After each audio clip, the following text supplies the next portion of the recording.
One night I couldn't sleep, and not because of this. It was just genuinely I couldn't sleep. I'm not like 6 o'clock like Socrates just sitting and thinking about life and the meaning of it. So I couldn't sleep, and I woke up. I don't know what time it was. It felt like 3 o'clock. It might have been 11. I don't know. I was a kid. So I went outside from my room and I went into the hall. And while I was walking to the living room, I could hear like click clack clickety clack clickety clack, and I was like, "What is this sound? I need to follow this and just figure out what's going on." And when I walked into the living room, I saw on the dining table, my mother was sitting there with a typewriter. And this is like 95, 96. So the computers weren't really a household thing at the time. And typewriters were kind of the way you write things. So my mom was a scriptwriter, just for context. Okay. So she was sitting at the typewriter, and there was one bulb over her head, sort of what you would visualize in like a late night carom sequence. Just one bulb. Orange, yellow type, something Yeah. Old school bulb over the dining table, and she had a cigarette in her mouth. She was not smoking it. She was not, I don't even know if it was lit. She just had it there. Like a prop. Yeah, it was just like a prop. I was maybe helping her think, maybe part of a method. I told her this situation also. She doesn't remember any of it. So it's a pivotal moment for me in my life, but she has no clue that it happened. No clue about it, Yeah. So she was sitting there and she was just didn't care that I was there. Like it didn't matter. Like when my friend was sitting at the back in the couch and I was sitting here, like it didn't matter whether he was there. I feel like she didn't even notice that I walked into the room, and I was just sitting there. I don't know how long I watched it. It felt like hours, probably wasn't, but it felt like a long time I was watching her. And she didn't, like, that cigarette didn't fall. Like nothing. It was just such a like a picturesque moment where it was like you could use this as a laptop screensaver. Absolutely. Where someone is just ting ting ting ting ting ting ting ting. She was so in the zone. And she kept at it for a while and she didn't notice I was there. I don't remember what happened after that. But in my head at that point, it was just, okay, this is a cool visual.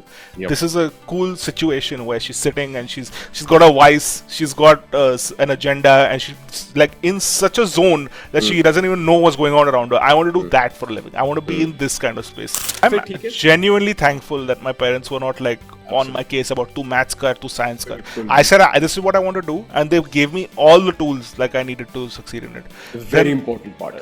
Very important. And they didn't ever force it down. Like they never said that now you want to be a writer, so you have to read 10 hours a day. You have to. They never gave me any guidelines. They kind of said you make your own path, you figure it out. Yeah. And I feel like there's very few parents that would have given their kid the kind of freedom. Very I don't want to few. say freedom like tu baahar ja, 4 baje aaja. That was never the case. But it was always like freedom, like you make your own path in life and you figure out what you want to do, and it's your problem. You deal with it. We're here to support you if shit goes wrong. But if you want to figure it out, you figure it out. It's a tragedy. And I think what was more worse was the fact that you were not able to go there into that specific area because of the certain restrictions, visa restrictions. Had this incident not happened, Shrey, would Road to Ruin come out differently in terms of its plot? No, I don't think it affected the plot so much because I told you, I had the start and end in mind. In mind. Yeah, but I don't know if I've ever gotten finished. I feel like this was sort of the push I needed to get to writing it because it was sitting on my desk for long. And what happened was when the first book I wrote was sitting on my desk, when I looked back at it, I said, no, I can do better than this now. I don't want to look at that anymore. So now maybe Road to Ruin, I would look back at now and say, okay, now I can do better than this, so maybe I wouldn't finish it now. So maybe it would have not seen the light of day. Maybe my second book would have not seen the light of day. It just, I feel like there was a lot of events that had to happen in a specific manner for things to happen in my life the way they did.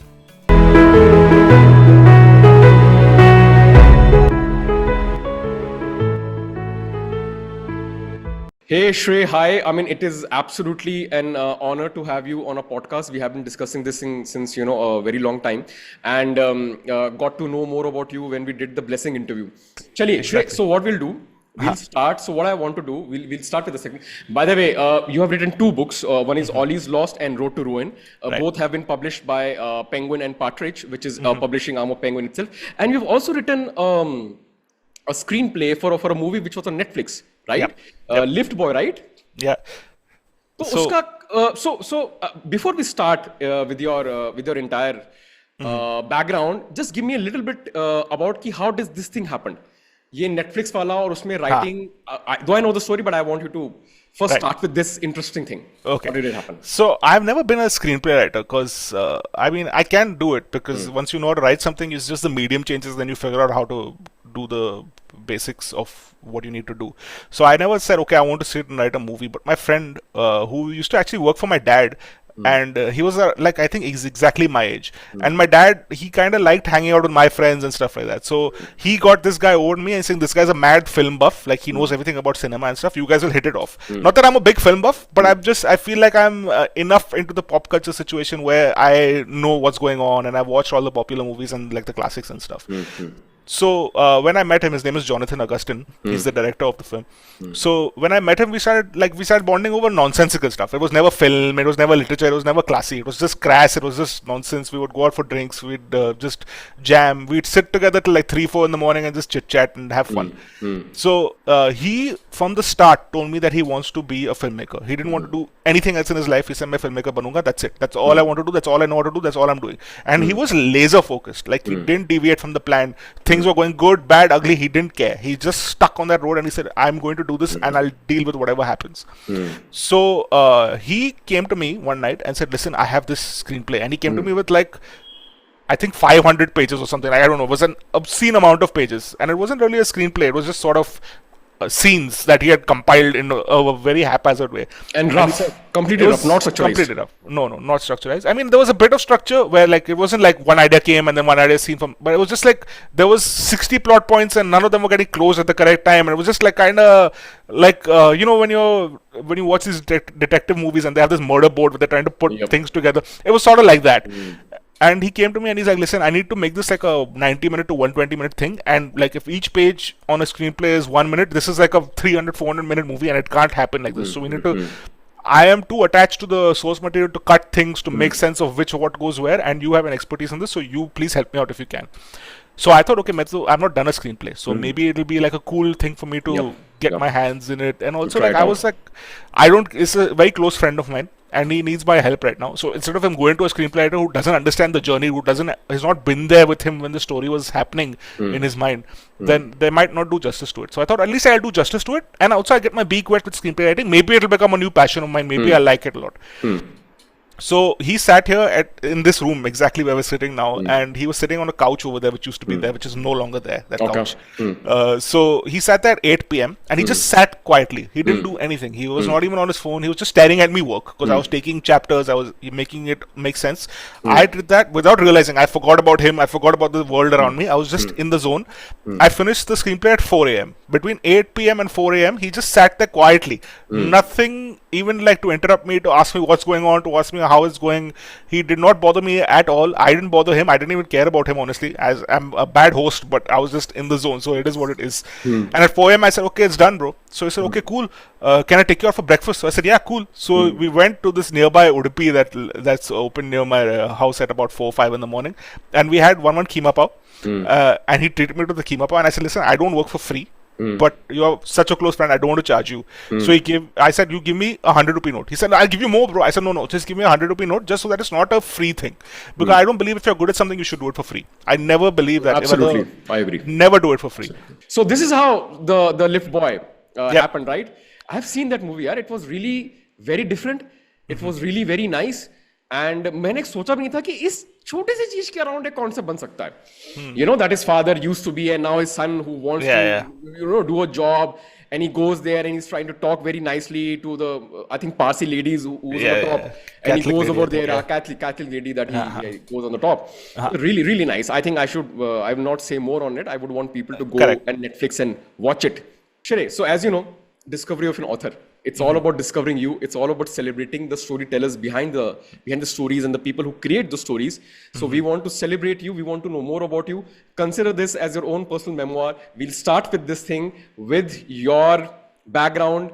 Feel free to go as back as possible. जो भी आपके ज़हन में आ रहा है. It's like you are writing your own memoir. You want people to know about you. And we'll also discuss where the future lies. But we first want to know your origins. Anything. Start from as back as possible, your influences, when you decided to start writing, your environment, your family, your mental state, whatever. Just it's your stage now. Sure. So when I was about 4 or 5 years old, I was at this point in my life, I was thinking like, what do I want to be when I grow up? Like I got asked this question, and I started thinking like, I don't know what I want to be. So I started thinking at that point, and I said I want to be a vet because I knew that I love animals, and I think I've discussed the story with you when we were doing the magazine interview. Yep. But I'll just like to tell you, Absolutely, you was should. this anyway. Yeah. So I was just like, I want to be a vet. And then everyone was like, wow, he wants to help animals and stuff like that. And I just thought I like dogs. I don't like all animals. So, but like maybe I just be a dog specialist. And then I was like, yeah, vets have to operate on snakes, on lizards, on like reptiles and creepy crawlies that I do not like. So I was like, okay, maybe I won't be a vet. Then what do I want to do? So I was in this, I don't want to say it was an existential crisis because I was 6. So there's really not much existence to have a crisis over, honestly, Yep. because it was just, I'm an infant here basically in this Yep. grand scheme of things. So one night I couldn't sleep, and not because of this. It was just genuinely I couldn't sleep. I'm not like 6 o'clock like Socrates just sitting and thinking about life and the meaning of it. So I couldn't sleep, and I woke up. I don't know what time it was. It felt like 3 o'clock. It might have been 11. I don't know. I was a kid. So I went outside from my room and I went into the hall. And while I was walking to the living room, I could hear like click clack clickety clack clickety clack, and I was like, "What is this sound? I need to follow this and just figure out what's going on."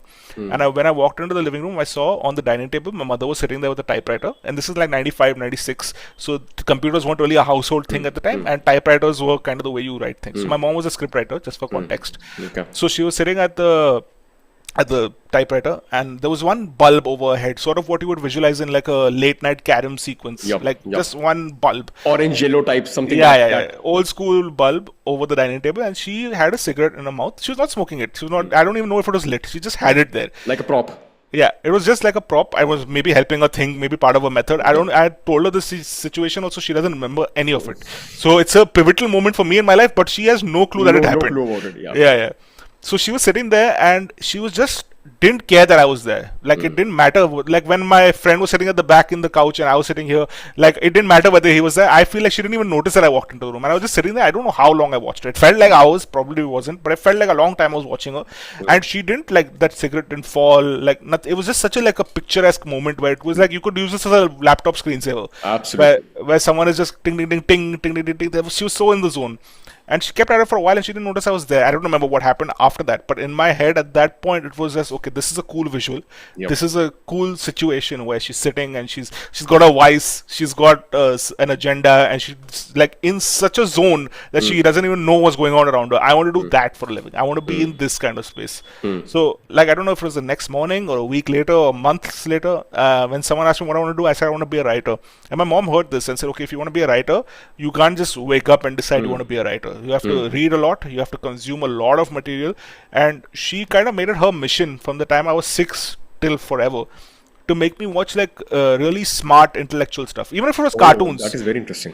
She'd make me watch like interesting cartoons with proper messages. She'd go out of her way to find good material for me to watch. It was, even if it was like for 7 years old, it was not like very advanced stuff that I was watching, but she'd pick the best stuff that was like witty, that was funny, that had a message, that was sort of like basically Jungle Book had just come out at that time. Also, the cartoon it had not come out; it had come out on tape when VCRs were a thing. VCR were there. Yeah, so she made me watch that. She made me watch like a lot of the classics. Then she's like, stay away from the fluff stuff, Yeah. because that's not going to add any value to your life. Like Yep. you can watch Tom and Jerry for a laugh, but don't aspire to become a Tom and Absolutely. Jerry. So this was something which was done consciously by her. At least Yeah, from yeah. her end, it was very consciously done. Ki, okay, I can see that my kid has said that he wants to be in the line in which she is, in which she has an expertise and she knows the process. And then she consciously. So I don't know if you'd be able to remember this thing or not, but I'll give you an example why I want to deep dive into this thing. So let's say I am an athlete, for example, though I'm not. Right. I am a runner. And let's say I'm a sprinter and I'm really good at it. Let's say if one day my son comes up to me and says, watches dad sprinting and he's like, Dad, I want to be a sprinter. A, I'll be very elated.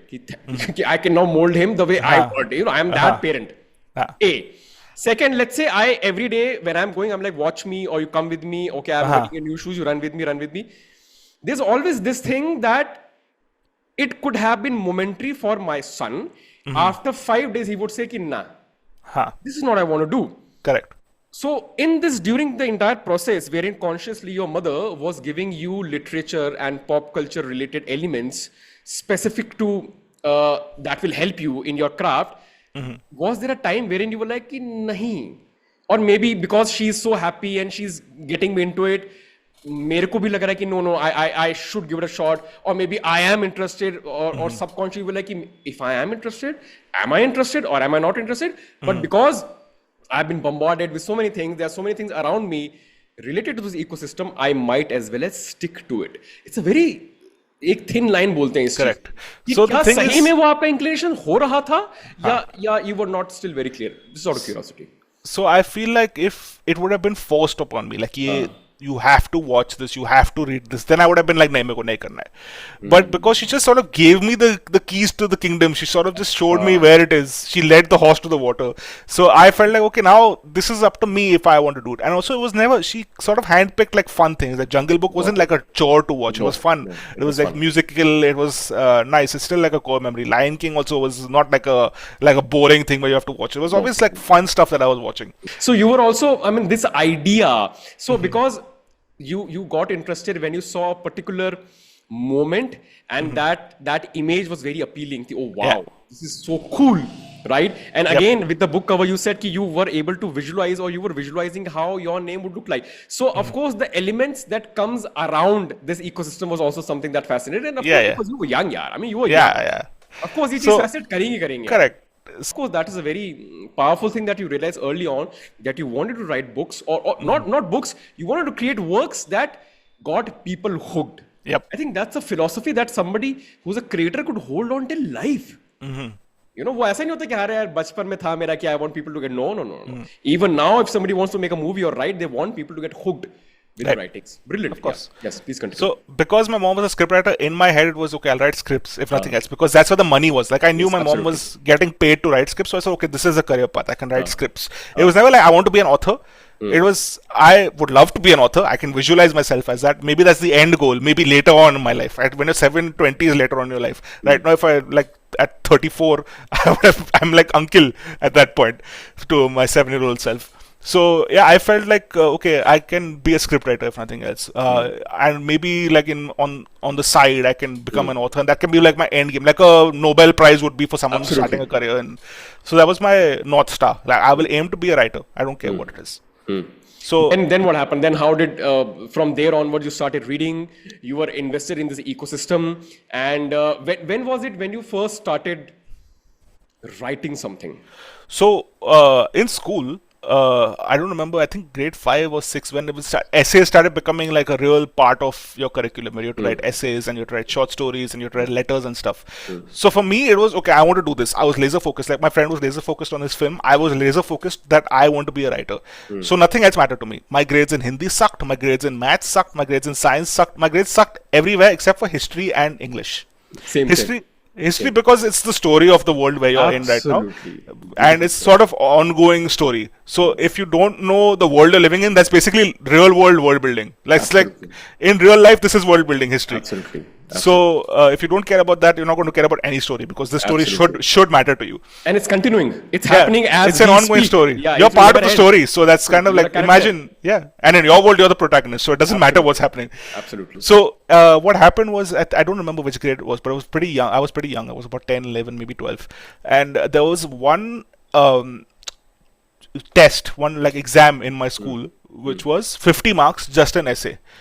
And the subject, I remember this very clearly, was 3 topics. One was an autobiography or something. I said, that's boring. Everyone's going to pick that one because it's the easiest low-hanging fruit. Everyone will pretend to be a tree, a bat, or whatever.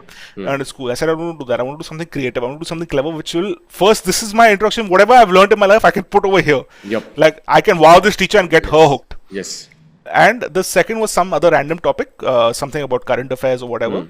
And the third was, whatever story you want, end with, and that's the last thing she said. End with, that's the last thing. Your story ends with that. So I said, okay, this is very open brief. I can go any direction I want with this. I'm not limited by this object. I'm not limited by what's happening in the world. I have unlimited resources. So they give us 2 hours, and normally whenever there's a paper, I would be the first to finish just so I can get out of there. Like if it was a history paper, 2 hours, 40 minutes, I'm gone, I'm done. Like I don't care, pass, fail, I'm done, I'm out. But this paper, like I was the one that was the last person to put the pen down, because I was like, I am going to do justice to this. And I didn't want to write very quickly, because I was there's no take back. Once I cancel a paragraph, the whole feel is gone. Absolutely. So I was genuinely not thinking, okay, I know my ending. Now I have to figure out everything there. So it became like a mission for me. And when the results came back, I forgot about this paper when I wrote it. I was just like, okay, turned it in. I'm very happy with it, but whatever, it is what it is now. Because I thought some fluff piece is going to get it, like, the birds and butterflies were chirping in there. And I wrote a very like grim Sydney Sheldon type of thing, because that was the last thing she said is like, okay, this is a suspense thriller. I'm going in that direction. Yeah. No one's going to go in that direction in this class because no one has read this stuff, so they're not open to it. But I've grown up with this, so this is my claim to fame. So I was like, if nothing else, I'll show my mom this as like, okay, look, can I write or not? Like, tell me, give me your expert opinion. So when the results came for this test, the teacher called me out and I said, I'm screwed because I've written something really like grim about murder, about like maybe something was gory, or I don't know what the situation was, but I got called out of the class.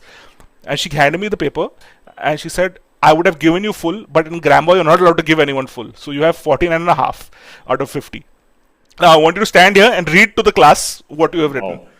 So I was just like, okay, I was not prepared to be a public speaker, but I'll read the story because I liked the story. I was quite like enthused about it. When I read it, there was like a whole applause because there were some people who were scared throughout it. Like some people were like sitting like this, waiting for me to finish the next word.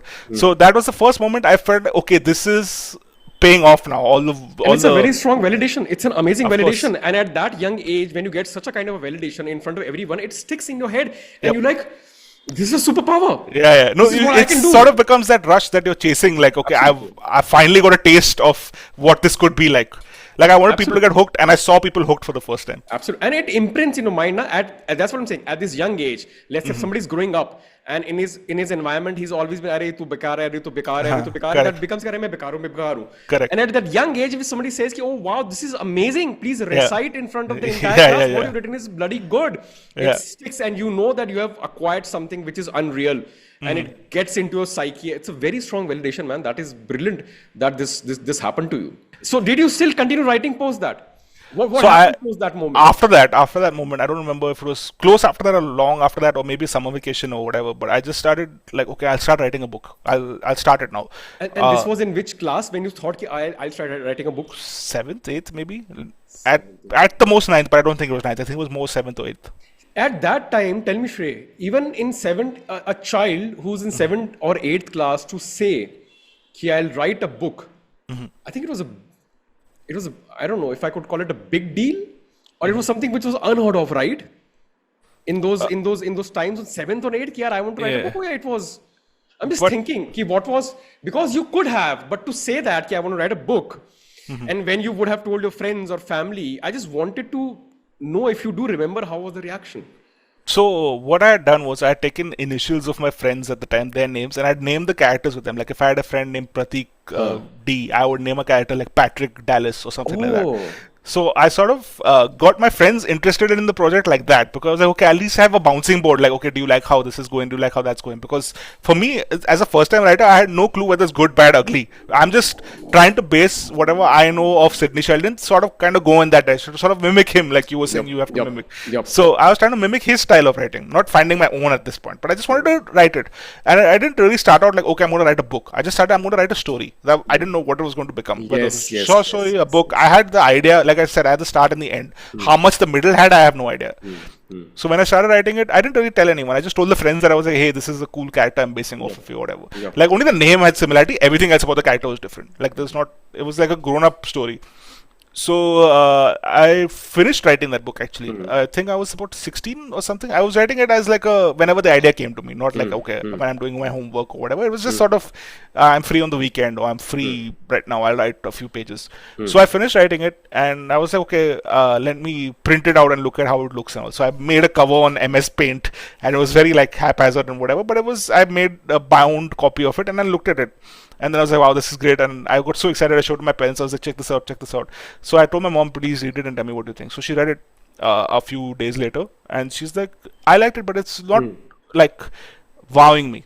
Like she's saying it's a great attempt. It's a great effort. It's tough a lot to write a book. But it's not like go and send this to a publisher. Like there's work to be done. Like the grammar is a bit skewed here and there. There's a few plot holes that you haven't covered and stuff like that. It was not like a rude conversation. It was very matter of fact, like feedback from someone who I consider an expert in the field. Like so if you get paid, do you often used to go to her to just show your work and get? Oh yeah, absolutely. All my essays would go to her. She would stop caring after a point because she's like, okay, fine, man. Like it's how many essays can I read about this and that and whatever. She always was like enthused about it, but I could tell like, okay, now like listen, you're 17 years old. You can't be going to her with like an essay and be like, oh, look at this essay. You have to do something something kind of and you always knew that if you would go to your mother, she would always give you a genuine and a constructive feedback. Yeah. This will definitely help you, and not just sugarcoating you. She will give it to you straight. Yeah, straight up. Like a critic who's actually looking at something from a third person. But the objective was never to put me down or to be like, you can't. That is also yeah. The objective was always yes. How do you better this? Like how what? Not she would never tell me what I would have done in this situation. She said I can't write like this. I can write scripts for television. I can write dialogues. You're writing layers. I can't do this, so I can't tell you what to do. Yes. But I can tell you as a reader what would have been better in this situation. This is very strong. That's an amazing thing to have, Shrey. Because, of all the, whenever I do speak with a lot of authors, very rare do people have this thing within their parents.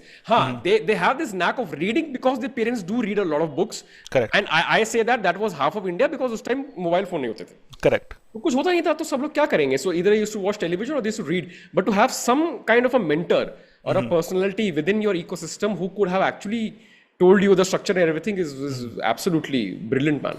Very very strong influence ना, बहुत चीजें बहुत powerful होती हैं. Absolutely. आपको अब realize होता है कि अरे मेरे को तो lifelong realization था. Yeah, so that's why childhood extremely important. I agree, 100%. For growth. I'm genuinely thankful that my parents were not like on my case about tu maths kar, tu science kar. I said this is what I want to do, and they gave me all the tools like I needed to succeed in it. Very important part. Very important. And they didn't ever force it down. Like they never said that now you want to be a writer, so you have to read 10 hours a day. You have to. They never gave me any guidelines. They kind of said you make your own path, you figure it out. Yeah. And I feel like there's very few parents that would have given their kid the kind of freedom. Very I don't want to say freedom like tu bahar ja, 4 baje aa ja. That was never the case, but it was always like freedom, like you make your own path in life and you figure out what you want to do, and it's your problem, you deal with it. We are here to support you if shit goes wrong, but if you want to figure it out, you figure it out. Absolutely. I mean, that's a boon, that's a blessing, and again, that's another kind of validation. Validation in a way that yes, I know my child will do something, I don't have to bother and care itna zyada. Mujhe pata hai, there's a validation as a parent, as a child that we'll do it. Very, very strong thing. Very strong.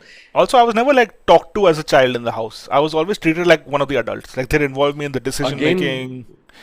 Yeah. Very rare, Shrey. Again, this is very rare. Again, this is very like, rare. My parents were in the 90s very forward thinking about how to raise a child. Brilliant. In the 90s, nobody does that. No, they don't. Do you think it was also because of the kind of a city you were in and the kind of the ecosystem that your father and mother had in terms of their professions also? Possibly, because they were always in the media business, right? Before I was born also, they were in the media business together. So it was just sort of, I feel, very forward thinking, very progressive. And my mom was actually born in Kuwait. So she had sort of like a very repressed childhood in the sense that there was nothing to do in Kuwait. Like after 6 o'clock, you go home and you go to sleep. Like there's nothing. So she spent a lot of time reading herself. Like she was a very avid reader. She still is a very avid reader. Like more so than I am even. And I don't think I can ever compete with her on a reading level for sure. But like so for her best friends were books. And when she came here, it sort of became like a whole wide new world. And I feel like when you're well read, your perspective on society as a whole kind of changes. When you read about Western, when she was only reading like Western books like James Hadley Chase and Mills and Boone and stuff like that, that's what she was reading. So when she came here, her perspective was not like of an Indian in Kuwait. It was not. It was kind of like a person of the world, like a whole global person. Absolutely. See, that's a difference. Now, if somebody, so let's say if somebody is very religious, okay, irrespective of the religion that the person follows, if he or she is an avid reader of the scriptural books of that particular religion, his or her outlook of life would be very specific to the scriptures that he's reading, right? Yep. So that logic applies to anything that you're reading in life. If you're reading authors who have had a very broad perspective in life and they come from different realms and areas, when you read आपका फिर वो उसकी expand होता है. So it's very important to read good. Genuinely. It's extremely important. I feel it has directly correlation with the person's outlook towards life and attitude, क्योंकि कहीं ना कहीं वो imprint करता है आपको, जैसे पिक्चरें करती हैं आपको. Anyway, so you went to your mother, you showed her the cover in the book and everything. And she gave you a critical feedback. It was very constructive what she said, and I parked it. I wasn't disheartened or whatever. I mean, it's part of the territory because you're not going to write a story every day that everyone loves. You'll find your audience. It'll find itself more often than not. So I was like not like disheartened, like yeah, I don't want to do this anymore. It was just like, okay, I want to get good at it. But I thought, okay, let's park this story because it's too fresh. Like I don't want to get back into it right now. I just finished that excitement of doing this, so I started writing more short stories just to like fine tune what I already knew. Because she said that this was an area that she would have liked to be better. This was an area that she liked to be better. So I thought, let's start small. Let's start with short stories. So I started writing short stories and uploading them onto Facebook. There was a Facebook notes section in the early 2000s, 2006, 2007. And I would upload randomly whenever a short story came to me, like 2-3 chapters, maybe 4,000, 5,000 words, I'd upload it.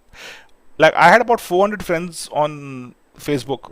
And out of every post that I made had like 100 comments, all of them. Like, write more, we want more of this, like, this is amazing. And they were all from like my friends who were readers and who were like, who were now getting into the grown-up books, who had finished Harry Potter and all, and now moving on to the more like... And who could appreciate what you're writing now. It was a genuine appreciation and not that apne bhai ye to wo no. Genuine appreciation. These are not people I was close to. These are the people that I knew were readers, and I was never close to them because they were the smart people and I was not the smart person. So we were not rubbing shoulders in the same circles, genuinely. Absolutely. Makes sense. So then when they started giving me this, I was like, okay, now this is my audience. I found my tribe. So I just started posting more and more and more stories. So eventually I got kind of consumed by that. Then I started working at a young age also. I started working at about 16 or 17. I think I was 16 at the time. And while all this was happening, I had a lot of free time. So in this free time, I started writing my books. Because let's come to that now. Yeah. So I was not full time. I was not on the clock. I was on retainer, which was basically, Acha, listen, we need these 5 scripts this week. Do it whenever you want and send it to us. And for me, I would get ready with it. The day the phone call has come to me that we need these scripts, I've hung up. I've written those scripts and they're ready. I'll shoot them out later on in the week, but they're ready to go. Because I learned this the hard way, that if you send something like to a television producer, to a director, 5 minutes after he's given you the brief, he's going to give you 5-10 changes to make on it. And the more time you leave them with before the shoot, the more changes you're going to have to do on it. And sometimes it was unnecessary. Sometimes it was just like, okay, listen, I could maybe tweak it. But if you don't have the time, your shoot is the next day or your shoot is 2 days from now, you're not going to give me so many changes. You don't have the time. The script is the least of your worries. You need to figure out 500 other things. Absolutely. So if the shoot is on Friday, I send the script on Wednesday. So that if they do have some changes, I can do it on Thursday and give it to them. Makes sense. So, and not a lot of changes. Correct. I mean, I don't mind doing a lot of changes if it betters the script. But if you give me changes for the sake of changes, then what is the point? Yeah. Like, I've already earned my paycheck by just doing the script. So if you want to make me earn my paycheck even more, it's kind of just like pedantic. So I don't think there's any sense in doing that. So yeah, I forgot what we were talking about. So in parallel, you say this is now when you had time and you right, writing sorry. a book. We came to the book part of it. I was writing my books because I had a lot of free time in between the week. Like Monday or Tuesday or whatever, I finished writing my job stuff. And then I would sit and write for me because there was a lot of days where I didn't have an agenda, where it was just like, okay, I don't have any work. Absolutely. So I don't know, to give myself something to do. It's just like to not to be stagnating and to have some ideas rolling, and to like also at this point I had been working for about 10 years, maybe 7-8 years. So I wanted to feel that creative rush, that being on a set, that giving a script, that doing good ratings, that kind of rush that you can't get from just sitting at home and doing nothing and playing games or like, faffing around. So I would sit and write chapters and chapters, and I started first trying to tweak that story that I wrote when I was younger, which my mother had given me feedback. I started trying to tweak that, and while I was doing that, I got ideas for different stories altogether. While doing this, I got the idea for Rhode to Ruin. While doing that, I got the idea for Ollie's Lost. So it was always like a cascading effect of I'm getting more and more and more ideas. So I said, okay, I'm going to write these books, and I never started writing it as a book. I knew this is the start point, this is the end point. I'll fill out the middle when I get there. Let's talk about Rhode to Ruin first. Let's talk about Rhode to Ruin, and then we'll go deep dive into the process. And I also want to explore the entire situation that happened whilst you were writing your first book and how it came out. Right. So I want to explore that angle as well. So let's start with Rhode to Ruin. I think Rhode to Ruin was the first book that you officially published with Penguin, right? So talk about that. Talk about the entire, what was personally also going ahead whilst you were writing the book. So I started writing the book, again, like I said, without any desire to make it a book. At the time, I didn't know what it was, short story. I just knew there was a story that I wanted to tell. So I started writing it. Over the course of the first 7 or 8 chapters of it, while I was writing it, it took about 6-8 months to write that much. I was seeing this one girl who lived on the other side of the world. She lived in Chicago. And we had never met, but we had met online a lot. Like we would chat all day, all night. We'd do WhatsApp video calls. Like we would fall asleep on the phone with each other, and we'd wake up still on the call. Was she ethnically Indian or she was? No, she was American, born and raised. Okay. So when I was about 8 chapters in, and then I got distracted because like in a 6-7 month relationship, I was planning my trips to America to go and see her. I was just basically I was just living like a young Yep. 20 something would live. Yep. So I wasn't really focused on the book so much. And what happened was she passed away in a car accident a few months into dating her. And I couldn't even go to the funeral because I couldn't get a visa, and all that stuff was happening at the time. And there was just a lot of stuff happening. And when she did pass away, I went into this funk for a while where I didn't do anything. Like I would not even shower for 4 days. Like I would just be in a dark room, just kind of not crying or anything, just kind of not feeling anything. I was numb. Emptiness. Yeah. I was just completely numb. There was no feeling. There was no happiness. There was no joy. There was no sadness. There was nothing. It was just grief, and like it was this air of like basically like when it's so cloudy and it's about to rain but it's not raining. It's like that kind of feeling outside was inside my head like that. And I went like this for a few months. Like there was a few months where I just was like wasting away, genuinely wasting away. And I don't know how long it was, but it was a few months. And I remember it was like a hot night in May or something like that. And I woke up in the middle of the night and I thought, how many people need to die before I finish writing this book? Like, right now I have people that care about me that would love to see this happen. That would love to see me achieve this dream. And she would have also loved to see this book published, but she didn't get to see it. But how many more people will not get to see it if I sit on this and don't do it? So that night I just got up. I don't know what time it was, late in the night, and I just started typing at that keyboard. And it was evening when I stopped writing. Like I did not get up from that keyboard for like a good 12, 13, maybe 14 hours. Wow. And I finished writing that whole book in one night from chapter 8 onwards. And it was done. Like the book was ready to go. And I just sat there feeling like I did it. I finished writing a book. And it was this first time in months that I had felt something other than... Something. And it was genuine joy. It was like I was alive again after months of just being in a dark room by myself. Did it... So... it's a tragedy, and I think what was more worse was the fact that you were not able to go there into that specific area because of the certain restrictions, visa restrictions. Had this incident not happened, Shrey, would Road to Ruin come out differently in terms of its plot? No, I don't think it affected the plot so much because like I told you, I had the start and end in mind. In mind. Yeah, but I don't know if I've ever gotten finished. I feel like this was sort of the push I needed to get to writing it because it was sitting on my desk for long.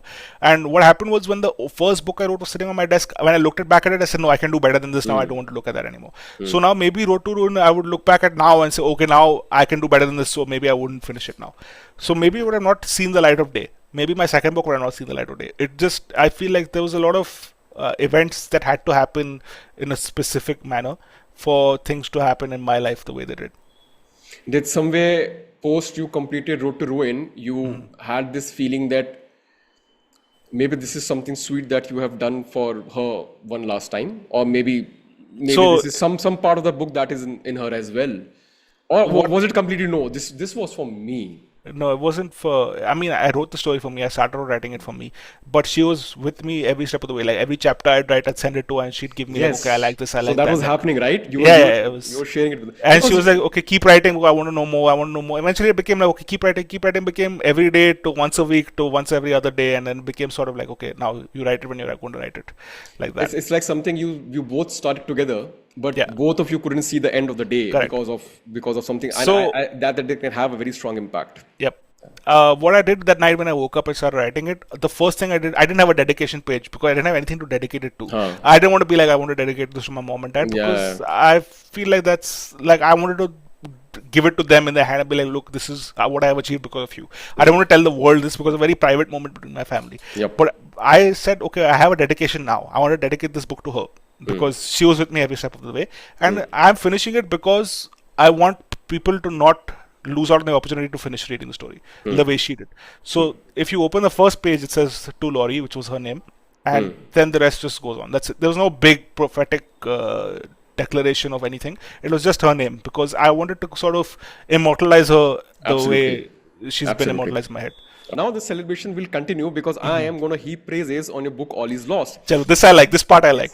Because it was such a brilliant book. I loved each and every aspect of it. So for the viewers, I'll first show them your cover. So for all the viewers, this is Ollie's Lost. A brilliant book that we're going to deep dive into it right away. So anyways, Ollie's Lost, Shrey, was a brilliant book. I could have never imagined the ending, and I believe no one could have imagined the ending at all. So it was a brilliant book. I could have never thought about the ending. The best part about your writing, Shrey, is that way you describe things is so clear. I could imagine the entire situation. All the highlights that I have done in the book are the descriptions that you've done of the various situations, and it was brilliant. I could understand easily. The language that you used is also very, very easy, and it was very fast paced. I was like, wow. So I'm gonna now share some of the excerpts from the book, some descriptions which I absolutely loved, and which I feel if readers can or viewers can listen, and if they can get intrigued enough to purchase the book, that would be a great thing. That's awesome, honestly. So let's go to the first highlight. Again, all these highlights which I've done, Shrey, are descriptions because I loved the way you describe things. And the first one really touched a lot of elements within me. Okay, that was until Jenna walked in. She was wearing a silky green one-shoulder dress that barely reached her knees. Her strawberry blonde hair was left open and flowing, covering the backless portion of the dress.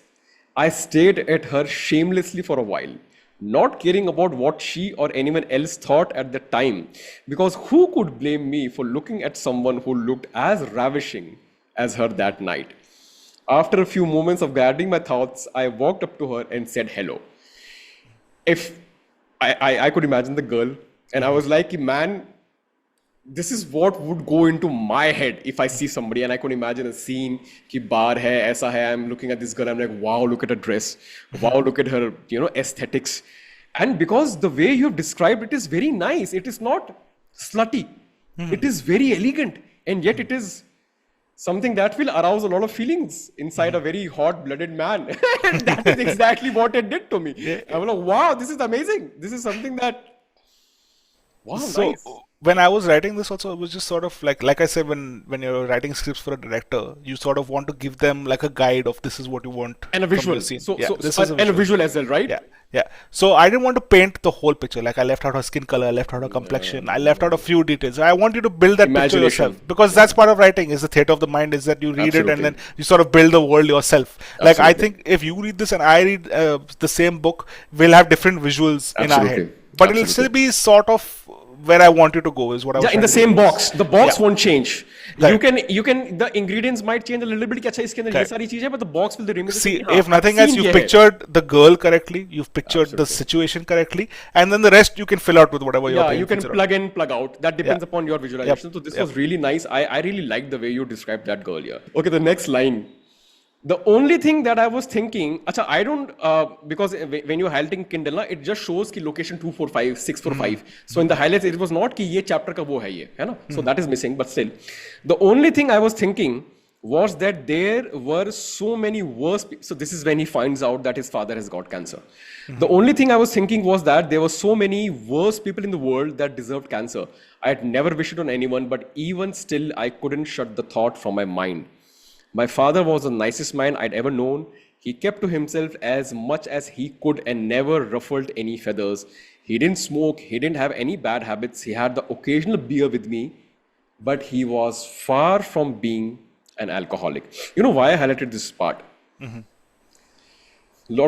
know a couple of my very close friends and family members, and whose parents or acquaintances or very close family members have been victim of cancer. And what you've written is something which is very common to think. And when they found out that their relative have this, this disease at this stage, the first thing that comes कि यार इनके साथ क्यों हुआ? इसने तो कभी बुरा करा ही नहीं था. Correct. ये तो दारू भी नहीं पीते, तो सुट्टा भी नहीं पीते, कितने सारे लोग हैं वहां पर. I was like, wow, you wrote what actually exists. So this gave me an impression that this author is very well aware of his surrounding. This author knows कि हाँ ये ही होता है. The first thing that even I would think is why my relative, or in this case, why my father? Correct. I know so many people out there who deserve to die. That's because then your mind goes into complete darkness, right? Yeah. You lose the sense of what is right, what is wrong. And the only thing you were like, कि मेरे साथ क्यों हो रहा है? And you take it on you as well, कि यार बाप तो मेरा है ना, तो हो तो मेरे साथ रहा है ना. Yeah. So what would you like to say on this this line, because this is what I thought. This was really. So I feel like when you're trying to be a writer, or when you want to be a writer, you sort of have to wear your heart on your sleeve. Yeah. You have to be open to feeling absolutely everything, good, bad, ugly. You have to feel it, because if your characters are feeling it, how do you express that if you don't know what it feels like yourself?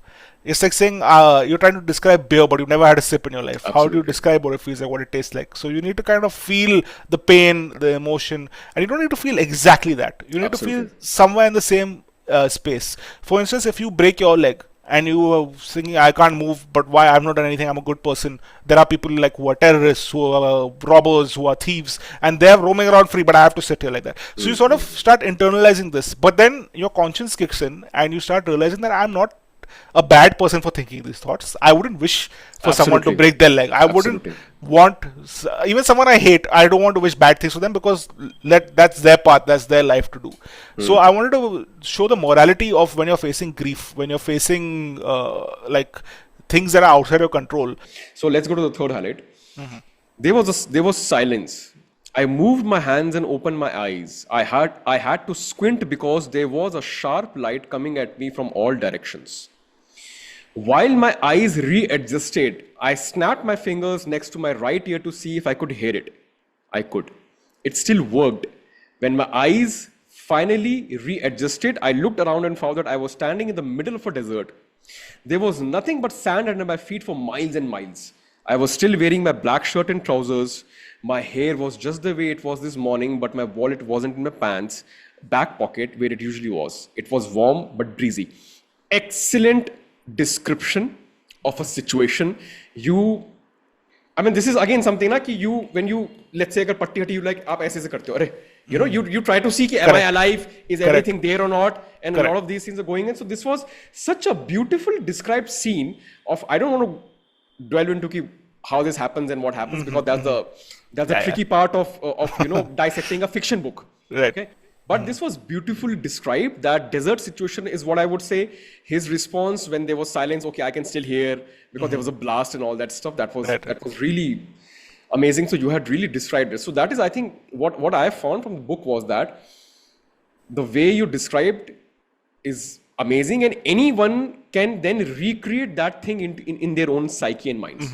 They could easily do that. Now, how they want to utilize it, whether they want to make it into a film or something, that's up to them. But people will be able to visualize Shrey. Correct. Which is, I think, very important for a fiction book. There are a lot of people who are not able to do it unless they see the product out in a form of a. Right.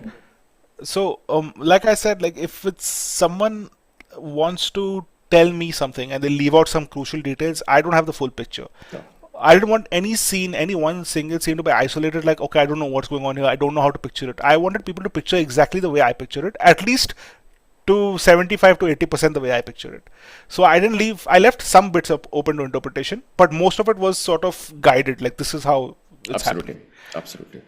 No, it was brilliant. It was absolutely like, and you know what interesting thing that I also find in the entire book, everywhere, after every chapter or so, there is this line, my name is Oliver Turner. What on God's green earth is happening? So he keeps reminding himself, okay, my name is Oliver Turner. I'm this year old and this is what I UTT and this is where I work and all that stuff. And then when he doesn't know what is happening, he's like, my name is Oliver Turner. What on God's green earth is happening? This is the first time when he says this line and he ends like, what the fuck is happening? Correct. I don't know what is happening, because till that point, his life was pretty much standard. Everything was happening fine, and suddenly it snaps, Yep. So that was really interesting the way I've used this line. The reason that line, it comes up in the start also when he feels like, oh, everything's great, everything's good in my life. So he says that I have to remind myself that this is real. This is happening. Pinching myself again. Yeah, basically that's so that's why I wanted that to be like, okay, I don't know what's happening, but I need to remind myself that this is happening. That's why I wanted to sort of connect those chapters this way. Absolutely. So there are a lot of highlights that I have taken, but this is where I leave the readers to go into it. Again, I would say it's a brilliant book. You would never imagine the ending. You would never imagine. And the last page, when I reached the 99% mark of that book, and when I got to know that why he got chosen and why and what they want him to be, I was like, this is brilliant. This is absolutely brilliant. Very original. There were inspirations, obviously, but very original in the way, and for you to complete the draft in a week's time. So this brings me straight to the next question.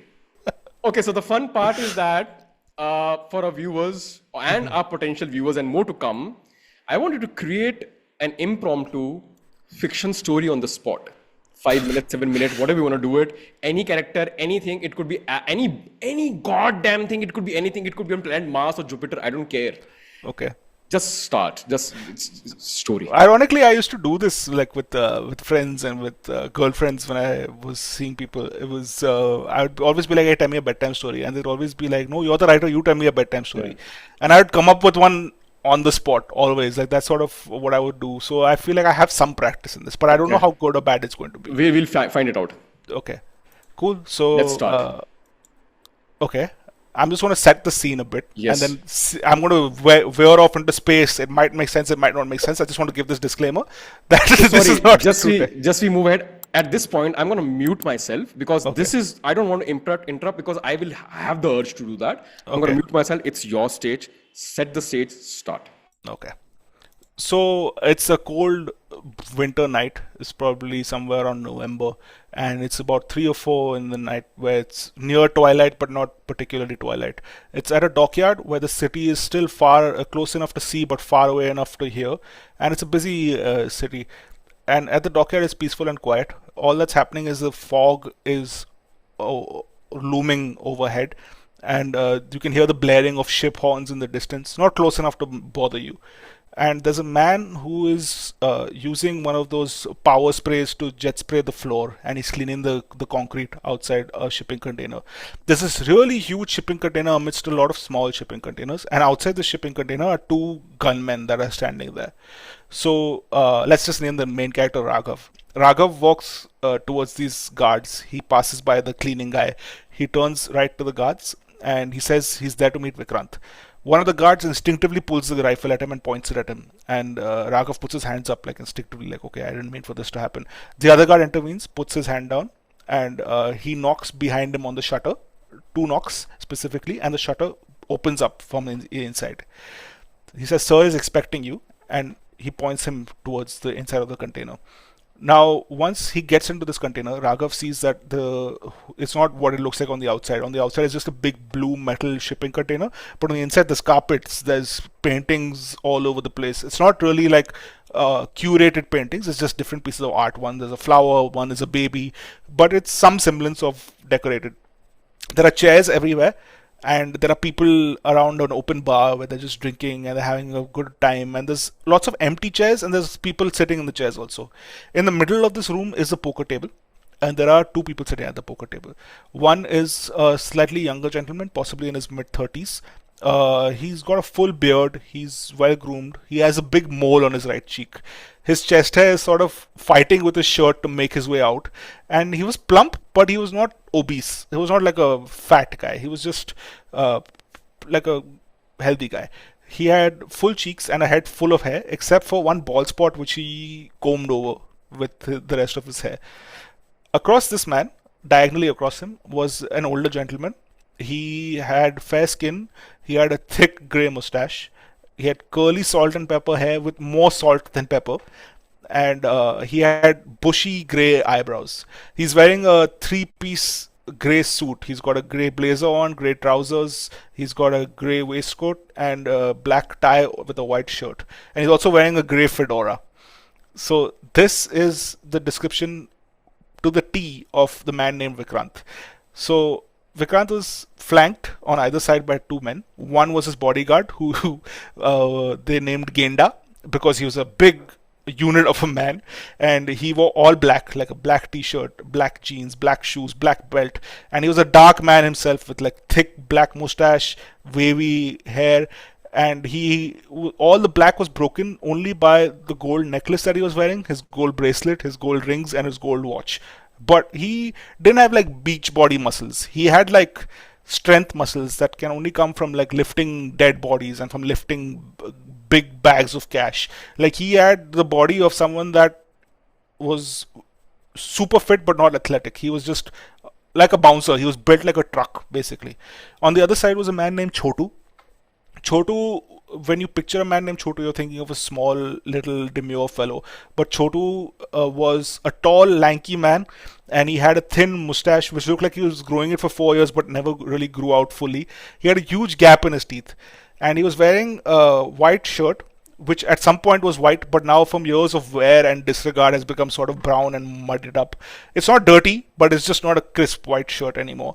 He's wearing hand-me-down blue jeans that were obviously 2 sizes too big for him, and he's wearing those Spartan slippers, those sandals with those straps on them. And in one hand he has a salver, and on this salver is an ashtray, a cigar cutter, and a lighter, and one glass of scotch.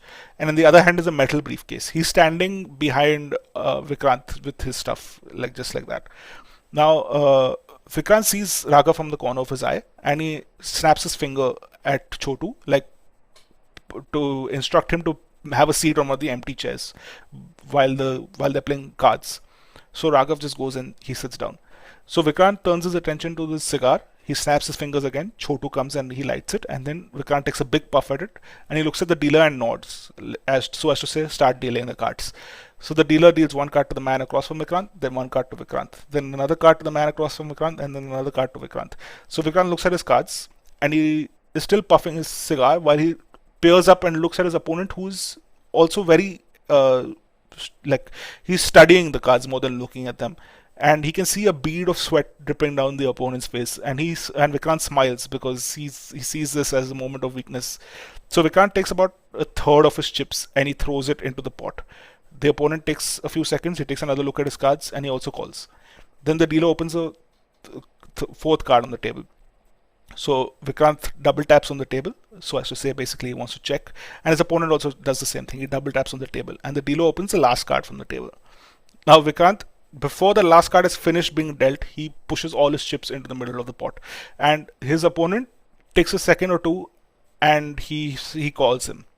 So Vikrant puts down his cards. He says 3 queens, and he's quite happy with himself. The room is filled with laughter, applause, cheers. Some people are marveling those CTs in the background, and the opponent lays down his cards and he says full house, and he says it softly, not like happy to have won and anything. And the room goes dead silent. There's nobody doing any kind of celebrating for this.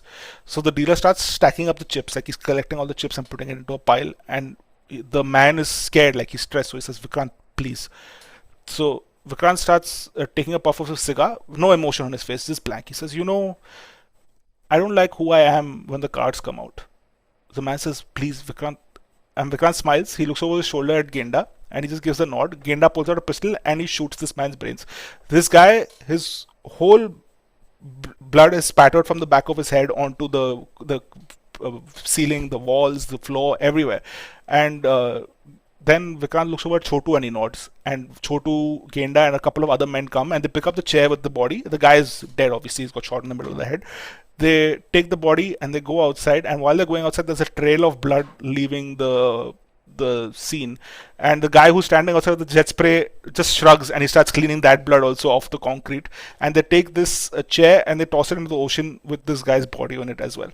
So Chotu and Genda come back inside. While they're walking back inside, the room is being cleaned up as if nothing ever happened. Someone's borrowing a mop, someone's taking a cloth and cleaning it up, and then they put a fresh new chair in front of that. So Raghav, Vikrant says, he lights his cigarette, his cigar and takes another puff. Raghav gets up and comes and sits in front of Vikrant. He says, did you do as I asked? And Raghav says, yes, I handled him. So then Vikrant says, what about the money? So Raghav says, cash, just like you said. So Vikrant says, good, I don't want my daughter to find out about all this. So he says, don't worry, I took care of it. Oh, and I got the photographer as well. So there's a brief pause and Vikrant takes another drag of his cigar. So Vikrant says, cards? So Raghav nods. Then Chotu pulls out the metal briefcase and puts it on the table and he opens it up. And in this briefcase is a very ornate and very lavish wedding card. It reads, Raghav, son of Hema and Atul, weds Priya, daughter of Vikrant and Seema. So Vikrant says, my daughter will kill me if she finds out I'm paying for the wedding. So he continues with, she keeps saying she doesn't want my money and she wants to do it herself. But I only have one daughter, so why would I not give her the dream wedding that she deserves? So Raghav then says, I can also pay for all this, right? So Vikrant says, please, with your deputy commissioner of police salary, what kind of wedding is that for my daughter? So everyone in the room laughs, and then Vikrant says, I have other ways of getting money. I could just beat you at poker. And the whole room just starts bursting into laughter, and that's the end of this scene. So basically, it is again the ending. I mean, he's the deputy commissioner of police and he's a mobster, and it's an alliance which is happening. Pretty much, yeah. कि हाँ मेरी बेटी. It's like, is this mobster Daud is Daud the prime? It's not based on anyone. Any connections are purely coincidental. But it's amazing ना. It reminded me of again वो दाऊद की cricketer के बेटी से शादी हुई थी ना, उसकी दाऊद की बेटी और वो some Pakistani cricketer son they got hitched and everything. It was very lavish affair because a gangster's daughter getting hitched with a politician or a cricketer's. Amazing, man. I mean, see, amazing. This is something again which could have happened, which शायद होता भी होता होगा ऐसा. I don't know. I mean, I just thought. Amazing, man. Brilliant. Thank you for this brilliant impromptu story. And if there's any holes or anything, it's all impromptu. I don't know what it's impromptu, and it was again the way you described it. मेरे को क्या मैं थोड़ा हंसते हुए अजीब लगता था. I was trying to control because मुझे इतना अच्छा लग रहा था. एक तो protagonist, kind of a protagonist मैं हूँ. I thought what name to give him? Just give him Raghav because they'll make you attached to the story. That was brilliant. Amazing, man. I mean, again, this is so for the viewers. What you have listened or what you have heard is exactly how Shrey writes his books. Ollie's Lost and Road to Ruin are two amazing books. Please do check them out. The way he describes each and every scenes and scenarios is absolutely brilliant and something to marvel at and something to appreciate. And all the other insights that Shrey shared regarding his early life and career and inspirations and impacts and influences and his process and his take on the screenplay and the screenwriting and the author's ecosystem and everything. Shrey, thank you so much, man. I really hope that you enjoyed the podcast and the conversation. I'm working on it genuinely, but it's absolutely been a blast to just chit chat, and it felt like I was just hanging out with a friend, and I hope that's the intent. I hope a lot of your listeners also feel like, okay, we made a couple of friends and had a parasocial relationship with these two people. That would be kind of nice. I think the next podcast that we should do should be with a couple of beers and chai, and then really do like to those log hi yaar jo I'm in for the chai. I've not really had a drink in a long time, so I'm okay with either. So let's go. I'm okay with anything that can walk, that can crawl, I actually don't trust myself to have beers and do a podcast because I might be a very unhinged person at that point. Could be. So maybe chai. Chai ke saath is good. Chai pe charcha. Good. Yeah. No, amazing, man. So to end with this thing, you should definitely write, Shrey. And whenever you do write, we'll wait for it and we'll definitely give it a read. And again, for all the viewers and listeners, please check out Ollie's Lost and Road to Ruin by Shrey. It's an amazing book.